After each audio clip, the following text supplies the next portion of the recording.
Scientists had been warning for a very long time that as planet warms, we are going to see more and more compounding and cascading climate impact.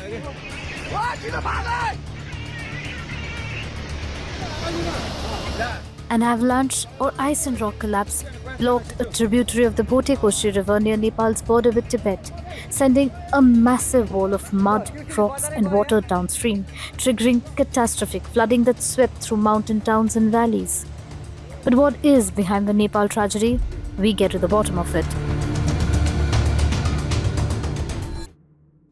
The Nepal flash floods were triggered by a glacial collapse and not a 4.4 magnitude earthquake as reported earlier. Scientists have said that the catastrophe was similar to the deadly flash flood that struck Chamoli district of India's Uttarakhand in February of 2021. The US Geological Survey said additional analysis of the long-period seismic waves indicated that the tremors were generated by a glacial collapse and debris flow. The flash floods originating in Tibet left a trail of death and destruction in Rasuva and Dhading districts of Nepal, killing hundreds of people, residents and tourists, and leaving 100 others still missing. The disastrous floods hit a mountainous region popular with trekkers and pilgrims, including people traveling towards Mount Kailash and Lake Mansarovar. Authorities in Nepal and Tibet fear far higher casualties and massive destruction as search operations resume in areas where entire settlements, roads, bridges, and vehicles were swept away. So it has been much escalated and much more frequent incidents of climate catastrophes that we are facing in our countries, mentioning from the drought, the on-time rain, and also many incidents of glacial lake outburst flood. Daniel Sugar, Associate Professor of Geomorphology at the University of Calgary in Canada, said the flash floods were triggered by a huge chunk of a glacier that rolled off a cliff around 17,000 feet above sea level, cascading thousands of feet down to the valley.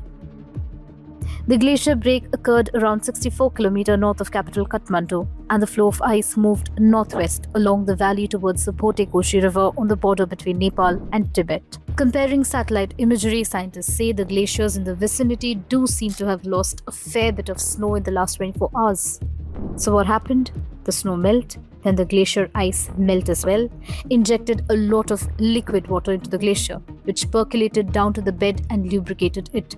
And that was enough for it to collapse.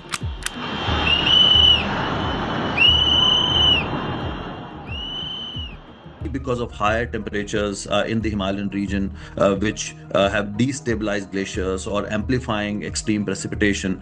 And that's what leads to entire river systems turning far more destructive in minutes. And that's exactly what we have seen in this incident.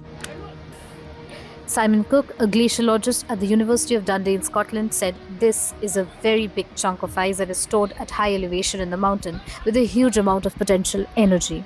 When it breaks off, the force of the drop pounds the ice into a dangerous, fast-moving mix. That ice just gets pulverized into water. Basically सबसे पहले हमें ये समझना होगा कि ग्लेशियस terrain जो है अपने आप में एक वल्नरेबल और बहुत फ्रेजाइल टेरेन है। अब इसके साथ ग्लोबल वार्मिंग बेसिकली जिसकी हम बात कर रहे हैं, क्लाइमेट चेंज हो रहा है। क्लाइमेट चेंज होने की वजह से क्या हो रहा है, ग्लेशियर पीछे रिट्रीट कर रहा है। जब ग्लेशियर रिट्रीट कर रहे हैं तो वो अपने फ्रंट में आगे में जो है लूज अनकंसोलिडेटेड मटेरियल छोड़ के पीछे जा रहे हैं, क्योंकि उसके जब ग्लेशियर आगे बढ़ता है तो वो बहुत सारी चीजें जो है बनाता है, डेब्रीज, मोरेन्स, ये सब चीज बनाता है। जब पीछे जाता है तो पीछे जाकर के वो उन सब डेब्रीज और मटेरियलों को, लूज मटेरियलों को छोड़ देता है, और वो बहुत यंग मटेरियल है। जब वार्मिंग हो रही है तो प्रेसिपिटेशन पैटर्न भी चेंज हो रहा है, यानी स्नोफॉल का जो रीजन है, वो स्नोफॉल का जो एरिया है वो श्रिंक हो रहा है और रेनफॉल का एरिया एक्सपेंड हो रहा है। इसकी वजह से क्या हो रहा है कि हाई एल्टीट्यूड रीजन में रेनफॉल का पैटर्न यानी ड्रिजिंग से टोरेंशियल रेन में कन्वर्ट हो रहा है, जो उस वल्नरेबल वीक जोन को लैंडस्लाइड हो रहा है, या कोई आइस मेल्ट फास्ट हो रहा है, या कोई हैंगिंग आइस है वो टूट के नीचे गिर रही है। तो इस तरह की घटनाएं जो है विगत एक दशक से बढ़ी है।